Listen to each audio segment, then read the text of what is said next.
छत्तीसगढ़ में गुरुवार को सुरक्षा बलों और नक्सलियों के बीच हुई मुठभेड़ के बाद से मध्य प्रदेश में भी हाई अलर्ट जारी किया गया है। छत्तीसगढ़ से सटी सीमावर्ती क्षेत्रों में सुरक्षा बढ़ा दी गई है। सुरक्षा बलों को अंदेशा है कि मुठभेड़ के बाद नक्सली सुरक्षित जगह तलाशेंगे। ऐसे में मध्य प्रदेश की सीमावर्ती क्षेत्रों में भी आ सकते हैं। इसी के चलते सुरक्षा हाई अलर्ट पर है। हाईकोर्ट और पुलिस की कार्रवाई के बाद भी छत्तीसगढ़ के नक्सलियों का एमपी सुरक्षित ठिकाना बना हुआ है।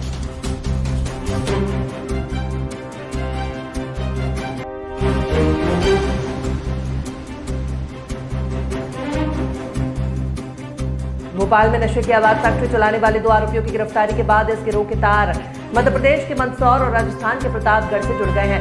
मंदसौर पुलिस ने इस मामले में बड़ा खुलासा किया है। हरीश आंजना को तस्कर गिरोह का बड़ा सदस्य बताया जा रहा है। अब इस मामले में एक अन्य नाम प्रेमचंद पाटीदार का भी सामने आया है, जिसकी पुलिस तलाश कर रही है।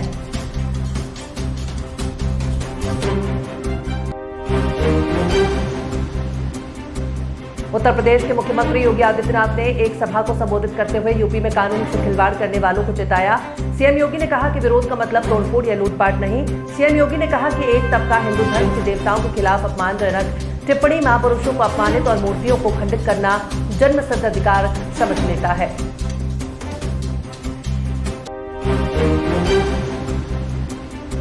उत्तर प्रदेश में बहुत जल्दी बिजली की नई दरें घोषित होने वाली हैं। माना जा रहा है कि इस हफ्ते बिजली की नई दरें घोषित हो सकती हैं। हालांकि बिजली महंगी होने के आसार इस बार कम दिखाई पड़ते हैं। उपभोक्ता परिषद में बिजली दरों को और कम करने की मांग उठाई गई है। हालांकि प्रदेश में बिजली के दाम घटेंगे या फिर बढ़ेंगे ये स्पष्ट नहीं है, लेकिन माना जा रहा है कि इस बार लोगों को बढ़े हुए बिजली के बिलों से राहत जरूर मिलने वाली है।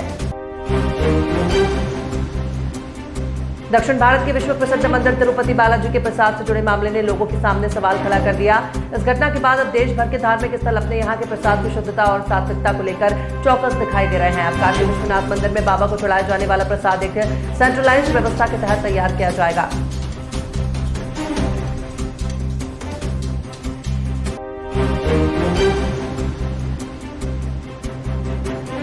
उत्तराखंड में समान नागरिक संहिता को लागू करने की दिशा में बड़ा कदम उठाया गया। राज्य सरकार द्वारा गठित यूसीसी कमेटी ने अपनी अंतिम रिपोर्ट तैयार कर ली है और जल्दी इसे सरकार को सौंपा जाएगा।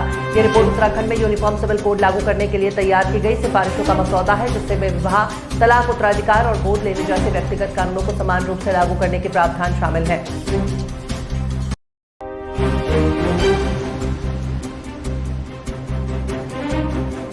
दिल्ली दंगा 2020 के आरोपी उमर खालिद, शर्जील इमाम और गुलफशाह फातिमा की जमानत पर दिल्ली हाईकोर्ट में सुनवाई टल गई है। इसकी वजह जस्टिस नवीन चावला की अध्यक्षता वाली बेंच का आज नहीं बैठना बताया गया है। अब इस केस की अगली सुनवाई 25 नवंबर को होगी। साल 2020 के दिल्ली दंगे में 53 लोग मारे गए थे, जबकि 700 से ज्यादा लोग घायल हुए थे।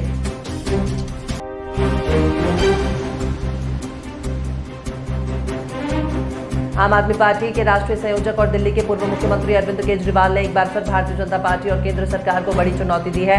उन्होंने जनता की अदालत में कहा कि हमारी पार्टी विधानसभा चुनाव के लिए तैयार है। उन्होंने आगे कहा कि अगर भारतीय जनता पार्टी में हिम्मत है तो नवंबर में ही महाराष्ट्र और झारखंड के साथ दिल्ली में भी चुनाव कराए।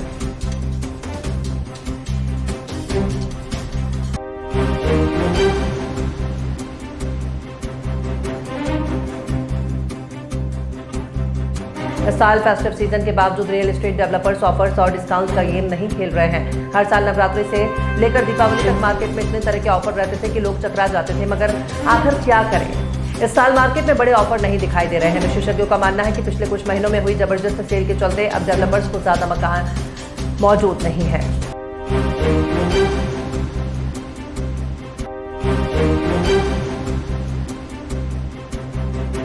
बॉलीवुड एक्टर इमरान हाशमी को गंभीर चोटें आई हैं। इमरान को ये चोटें हैदराबाद में एक फिल्म के एक्शन सीन शूट करने के दौरान लगी। खबर है कि इमरान फिल्म गोडाचारी 2 के सेट पर अपने स्टंट खुद से कर रहे थे। इसी दौरान उन्हें चोटें आई हैं। सोशल मीडिया पर इमरान हाशमी की तस्वीरें खूब वायरल हो रही हैं। फैंस को इमरान हाशमी की चिंता हो गई है, लेकिन बताया जा रहा है कि वो अब ठीक है।